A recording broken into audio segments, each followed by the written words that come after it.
नमस्कार, मैं हूं पूजा सिंह। स्वागत है आप सभी का आपके अपने राजपथ और बुलंद आवाज पर।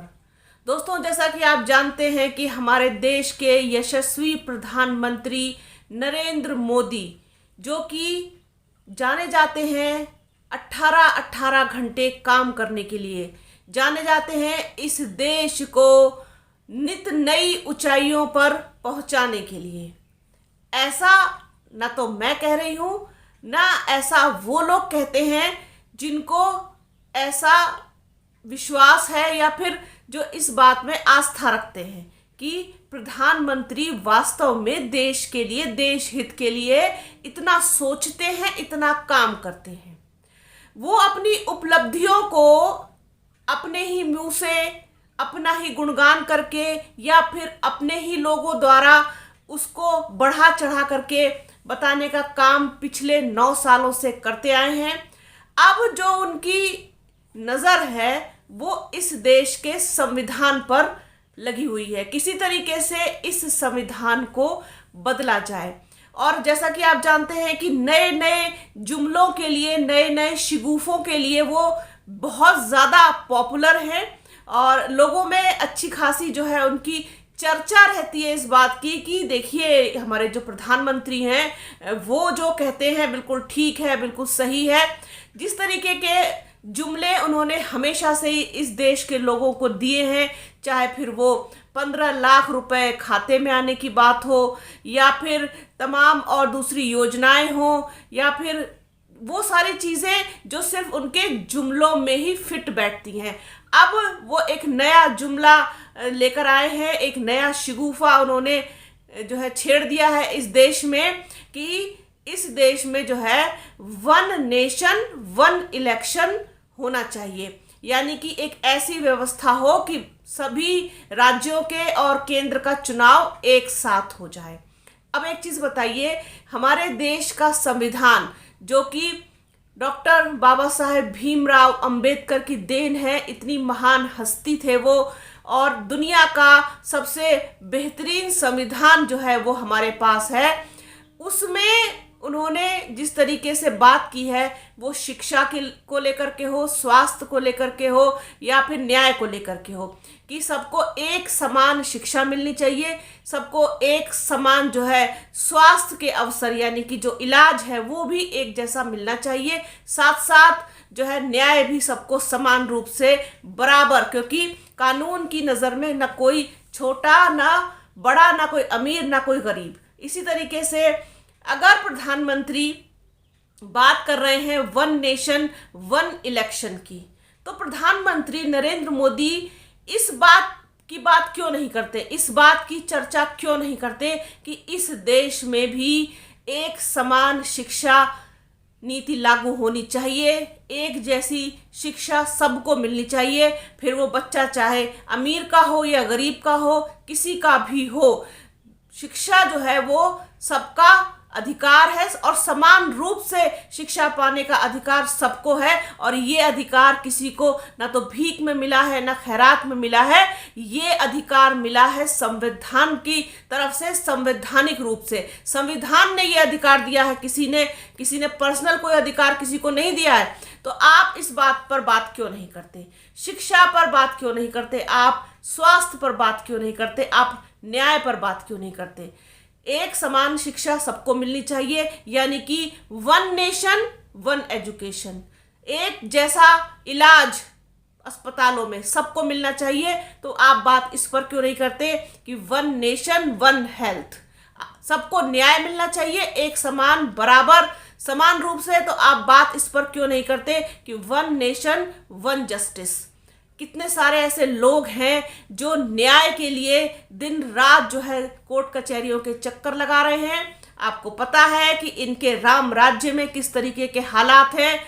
जो अपराधी है वो बाहर खुला घूमता है और ख़ास तौर पर इनके जो सगे लोग होते हैं, सगे से मतलब जो इनकी पार्टी से जुड़े हुए लोग हैं, इनके नेता, इनके सांसद, इनके विधायक, इनके कार्यकर्ता, इनके समर्थक, उनकी तो चांदी है, उनकी बल्ले बल्ले है, क्योंकि इनको तो किसी भी कानून का, किसी प्रशासन का, किसी भी पुलिस का कोई डर है नहीं। ये जिस तरीके की चाहे वो आपराधिक घटनाओं को अंजाम दे सकते हैं। आपने देखा होगा भी हाल में ही जिस तरीके से मंत्री के आवास पर एक युवक की हत्या हुई, महिला पुलिसकर्मी की लाश किस अवस्था में ट्रेन में मिली, इसके अलावा किस तरीके से महाराष्ट्र में जो है वो एक आरपीएफ के जवान ने 4 लोगों को बेखौफ मार दिया। तो आप देख लीजिए कि अब उनके परिजन न्याय की मांग करते हैं या कर रहे हैं, तो क्या न्याय मिलेगा? क्या न्याय मिल पाया? वो जो पहलवान बेटियां हमारी जिन्होंने देश का गौरव मान सम्मान बढ़ाया, वो धरने पर किस तरीके से बैठी रही, क्या उनको न्याय मिल पाया? क्या उस बेचारी लड़की को न्याय मिल पाया जो सेंगर जैसे नेताओं की भेंट चढ़ गई? नहीं मिल पाया। तो आप इस पर बात क्यों नहीं करते? इस देश में पैदा होने वाला, इस देश में पलकर बड़ा होने वाला हर वो बच्चा समान शिक्षा का अधिकार रखता है जो उसे मिलनी चाहिए, लेकिन आप बात शिक्षा पर नहीं करेंगे, क्योंकि शिक्षित हो जाएंगे तो अपना हक मांगेंगे, रोजगार मांगेंगे, और रोजगार देना आपके बस की बात नहीं है। आप अगर वास्तव में इस देश के लिए कुछ करना ही चाहते हो तो आप सारी चीजें चुनाव से, पॉलिटिकली चीजों से क्यों जोड़कर देखना चाहते हो? इस देश को अभी विकसित होने में बहुत समय लगेगा। अभी भी हम विकासशील की श्रेणी में हैं। उससे बाहर निकालने के आप रास्ते क्यों नहीं खोजते? कोई भी देश आप उठा के देख लीजिए, चाहे वो यूरोपियन कंट्री हो या फिर अमेरिका हो या फिर गल्फ कंट्री हो, आप जाके देखिए वहाँ पर कि किस तरीके से लोगों के लिए शिक्षा की व्यवस्था है, किस तरीके से लोगों के लिए बेहतर स्वास्थ्य सेवाओं की व्यवस्था है, और किस तरीके से लोगों को न्याय भी जो है वो समय से मिल जाता है। उस चीज़ों पर आप बात क्यों नहीं करते? उन सब मैटर को आप एक तरफ रख करके बस आपके लिए वन नेशन हो, वन इलेक्शन हो, इसके साथ साथ आप कभी आप कॉमन सिविल कोड की बात करने लगते हैं, कभी आप कपड़ों की बात करने लगते हैं, तमाम चीज़ों की बात करने लगते हैं। आपको पता नहीं क्यों ये सब चीज़ें क्यों बदलनी है? अगर बदलनी है, वास्तव में बदलनी है, तो फिर आप सार्थक चीज़ों को क्यों नहीं बदलते? उस चीज़ को क्यों नहीं बदलते जो वास्तव में बदलने लायक है? आप कहते हो कि हमने शिक्षा नीति बदली, एक समान शिक्षा नीति कर दी आपने, कोई बोर्ड नहीं होगा, कोई ये नहीं होगा। मतलब आप ये देखिए कि समान शिक्षा नीति तो तब हो पाएगी ना कि जब एक गरीब का बच्चा भी एक अच्छी एजुकेशन ले पाएगा।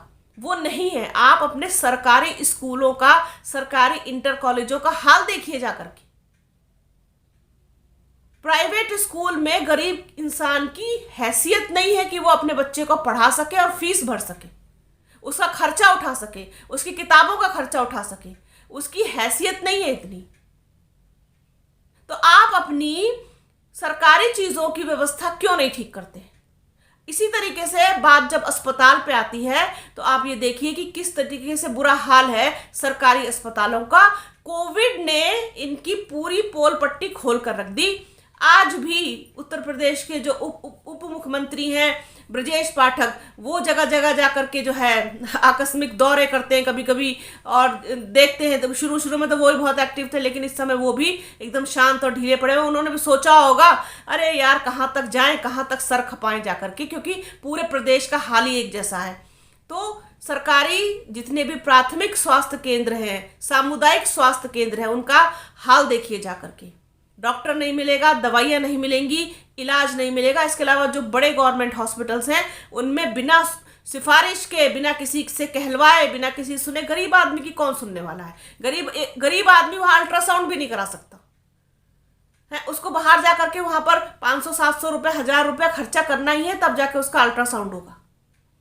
तो ये जो फर्क है, जब तक आप इस फर्क को नहीं मिटाएंगे, जब तक आप सब बच्चों को एक समान शिक्षा नहीं देंगे, हर इंसान को एक जैसा इलाज नहीं देंगे और हर इंसान को एक जैसा न्याय नहीं देंगे, तब तक इस देश में कुछ भी बदलने वाला नहीं है। और आप चाहे कितना भी वन नेशन वन इलेक्शन की बात कर लें, उससे देश का कोई भला नहीं होने वाला। उससे आम आदमी को क्या फायदा है? 5 साल में चुनाव आते हैं, 5 साल में चुनाव, उसके बाद आदमी भूल जाता है। जिसकी भी सरकार बनती है उसको झेलना पड़ता है। झेलना एक आम इंसान को ही पड़ता है। लेकिन अगर आप बेहतर शिक्षा व्यवस्था करेंगे, बेहतर स्वास्थ्य व्यवस्था करेंगे, बेहतर न्याय व्यवस्था करेंगे। और जो दूसरी चीज़ें हैं, जितनी भी गड़बड़, जो जिन सरकारी दफ्तरों में लोगों को मतलब जूते घिसने पड़ते हैं, अपनी उनकी एड़ियां घिस जाती है चक्कर लगाते लगाते, उन सब चीज़ों को जब तक आप बेहतर नहीं करेंगे तब तक इस देश में कुछ भी बदलने वाला नहीं है, ना कोई सुधार आने वाला है। और अगर वास्तव में आप कुछ काम करना चाहते हैं तो इस ओर ध्यान दीजिए, एक गरीब का बच्चा भी सरकारी स्कूल में अच्छी शिक्षा ले सके, उसके बाद वो मिडिल शिक्षा ले सके, फिर उच्च शिक्षा ले सके, साथ साथ वो अगर कोई स्किल एजुकेशन लेना चाहता है तो वो भी ले सके। इस तरीके की सुविधाएं आप दीजिए लोगों को। ये इलेक्शन और ये चुनाव और ये सब चीज़ों से किसी भी जनता का कोई भला होने वाला नहीं है। आपको इस ओर ध्यान देने की ज़रूरत है। तो ये जो नया जुमला लेकर के आए हैं प्रधानमंत्री, ये बड़ा ही हास्यास्पद है। हंसी आती सोच करके कि भी ये इन सब चीज़ों पर अपना वक्त ज़ाया करते हैं। जो चीज़ें आपको करने की हैं वो तो आप करते नहीं, ना ही आपके मतलब ऐसी नीयत मुझे दिखाई देती है कि वास्तव में ऐसी कोई नीयत हो, क्योंकि आपको तो ना रोजगार दिखाई देता है, ना बेरोजगारी दिखाई देती है, ना महंगाई दिखाई देती है, और ना ही आपको दूसरी समस्याएं दिखाई देती है।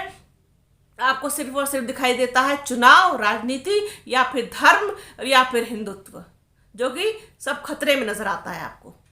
बहरहाल बहुत बड़ा टॉपिक है, बहुत बड़ा बातचीत का मुद्दा है, चर्चा का बहुत बड़ा विषय है। इसको एक छोटे से सीमित दायरे में सिमटा पाना ही बेहद मुश्किल है, लेकिन हमारी कुछ जो है टाइम लिमिट्स हैं, मर्यादाएं हैं टाइम की जो है, उस वजह से बहुत छोटा अल्प जो है समय है हमारे पास, उसमें ही बात करनी होती है। तो सोचा इसको आपके साथ ज़रूर शेयर किया जाए कि जो अधिकार संविधान ने हमको दिया है उसी का आप हनन करने पर तुले हुए हैं। तो बने रहिए राजपथ और बुलंद आवाज के साथ। हमारे चैनल को लाइक कीजिए, शेयर कीजिए, सब्सक्राइब कीजिए, बेल आइकन जरूर दबाइएगा। अपना और अपनों का बहुत ख्याल रखिए। जल्द मिलूंगी आपसे एक नए वीडियो में, एक नए मुद्दे के साथ, एक नई चर्चा में। तब तक के लिए जय हिंद, जय संविधान।